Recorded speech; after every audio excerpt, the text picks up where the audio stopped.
Tidak boleh kita melakukan sesuatu hanya berdalih itu dihalalkan oleh agama, ya, sah menurut agama. Tidak berpikir bahwa tindakan itu berpotensi misalnya menyakiti orang lain, membuat tidak nyaman orang lain, marah orang lain, membuat situasi kurang kondusif di tengah masyarakat.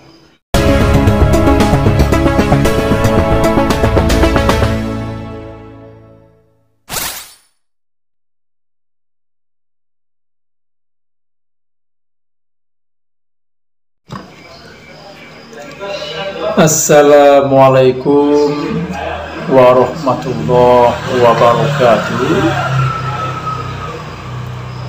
Selamat malam sahabat-sahabatku sekalian.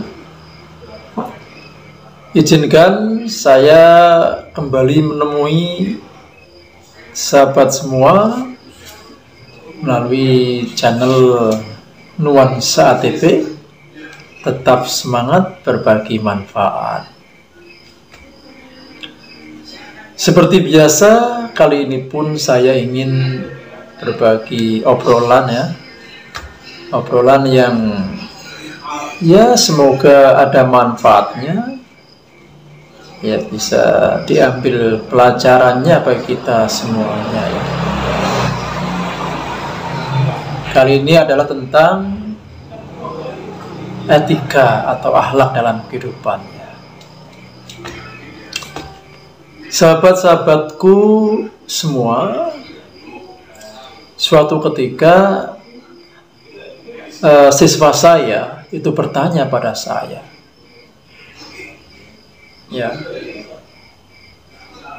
yaitu waktu saya sedang menjelaskan bab aurat, aurat bagi seorang pria, yaitu bagian badan di antara pusat sampai lutut. Seorang siswa bertanya, bagaimana sekiranya seorang pria melaksanakan sholat dengan hanya menutup bagian antara pusat dan lutut itu? Apakah sholatnya sudah sah?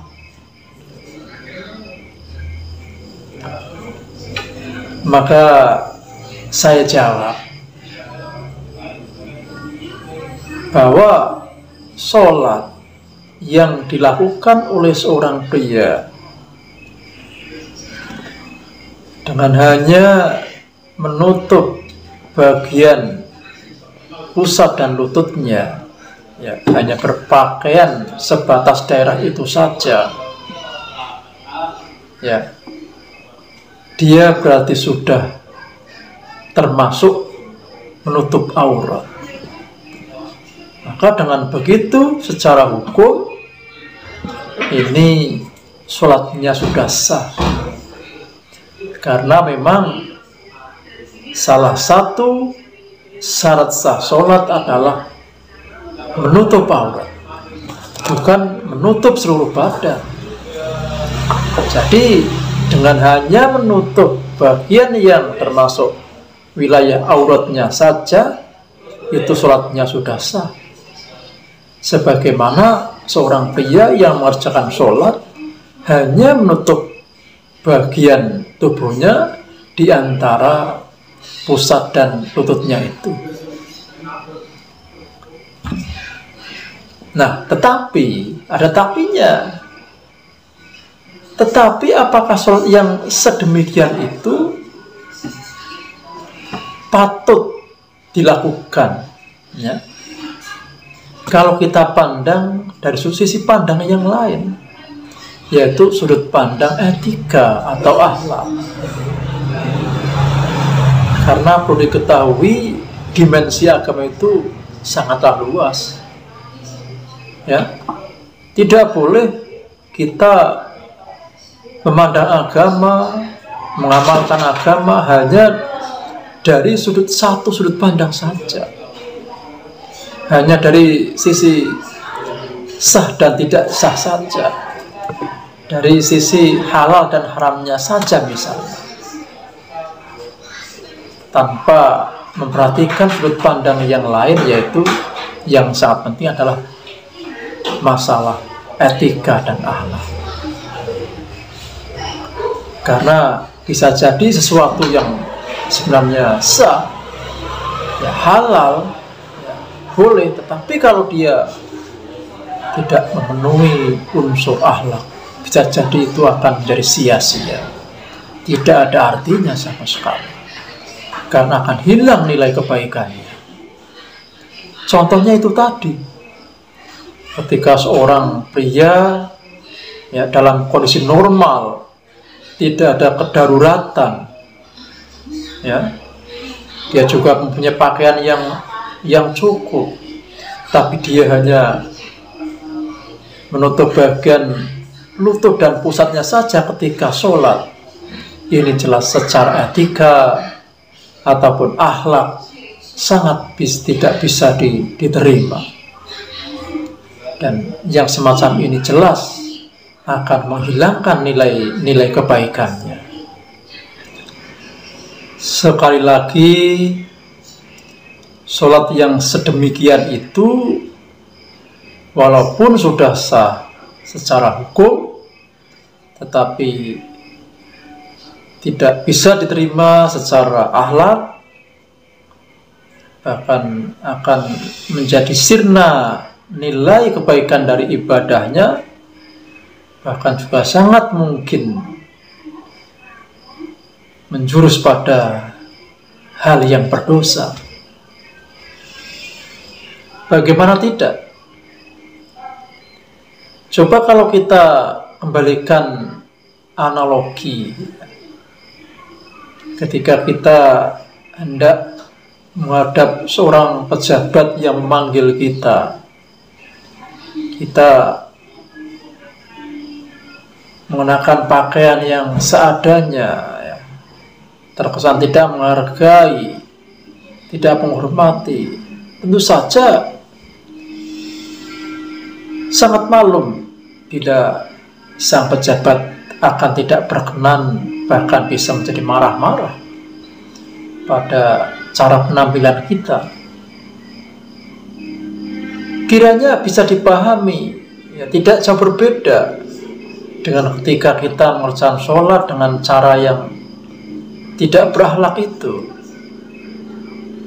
ya, hal yang tidak pantas itu, ya. Sekali lagi, memang dalam menjalankan agama, ya, dalam beribadah, menjalankan ritualitas agama, tidak boleh dipandang hanya dari sisi masalah hukum normatif, ya, halal haram, boleh tidak boleh, ya, karena saya lagi ada hal yang perlu dipertimbangkan lagi yang juga tidak kalah pentingnya, yang kalau hal ini tidak diperhatikan justru akan merusak nilai ibadah yang kita lakukan, walaupun secara hukum dikatakan halal, boleh, dan seterusnya itu. Ada contoh lain misalnya, ya, dalam masalah yang sering jadi pro kontra ini, ya, masalah poligami ini, ya. Dalam hukum Islam itu jelas-jelas mengatakan bahwa bagi seorang laki-laki itu boleh beristri lebih dari satu, ya, boleh, ya. Ya, artinya ketika seorang laki-laki, ya, seorang pria setelah mempunyai satu istri, dia melakukan pernikahan lagi dengan wanita yang lain, itu hal yang dibolehkan dalam agama, yang tidak berdosa, ya. Nah, Nah, tetapi menjadi masalah ketika kita hanya, maaf ya, ketika si pelaku poligami itu ya, dalam melakukan poligaminya itu hanya ya, berlindung di balik hukum normatif saja ya, karena serta-merta dia menganggap itu boleh, maka dia lakukan dengan alasan dibolehkan oleh agama itu saja, tanpa mempertimbangkan segi yang lain, yaitu segi akhlaknya ya. Masalahnya begini, misalkan ada seorang pria ya, yang sudah punya seorang istri yang begitu setianya, begitu baik hatinya, mampu mencukupi kebutuhan yang semestinya dari seorang suami. Tapi si suami ini karena mempunyai hasrat yang lain, dia ingin menikahi wanita yang lain. Dalam tanda kutip, dia hanya ingin memenuhi hasratnya saja, kesenangannya saja terhadap wanita yang lain. Nah, yang semacam ini menurut pandangan saya ini adalah tindakan yang kurang beretika. Dia tidak mempunyai akhlak yang baik terhadap istrinya ya. Walaupun poligaminya secara hukum normatif itu boleh, halal, tetapi karena dia telah melampaui bingkai akhlakul karimah, maka minimal ini adalah sesuatu yang buruk, yang tidak patut untuk dilakukan. Kalau itu tetap dilakukan, jelas tidak akan mengandung nilai kebaikan sama sekali. Bahkan relatif akan mengarah pada dosa, karena dia telah mengabaikan perasaan istrinya yang pasti tersakiti. Ya. Nah, sahabat-sahabatku semuanya, maka memang inti dari obrolan kita pada malam hari ini adalah bahwa dalam menjalankan kehidupan beragama, marilah kita jangan terjebak atau mempersempit diri dengan berpijak hanya satu dimensi saja, hanya soal halal dan haram saja, surga dan neraka saja, boleh dan tidak boleh saja. Tidak boleh kita melakukan sesuatu hanya berdalih itu dihalalkan oleh agama ya, sah menurut agama, tidak berpikir bahwa tindakan itu berpotensi misalnya menyakiti orang lain, membuat tidak nyaman orang lain, marah orang lain, membuat situasi kurang kondusif di tengah masyarakat. Kalau kita melakukan hal itu, berarti kita telah kehilangan norma etika, kita telah melupakan ruh ya, atau esensi, bahkan esensi dari beragama, yaitu akhlakul karimah, sebagaimana telah disabdakan oleh Nabi SAW, innama bu'itsu liutammima makarimal akhlak, bahwa Nabi Muhammad SAW diutus ke dunia ini dengan agama Islamnya tidak lain adalah untuk menyempurnakan perilaku manusia, akhlak manusia.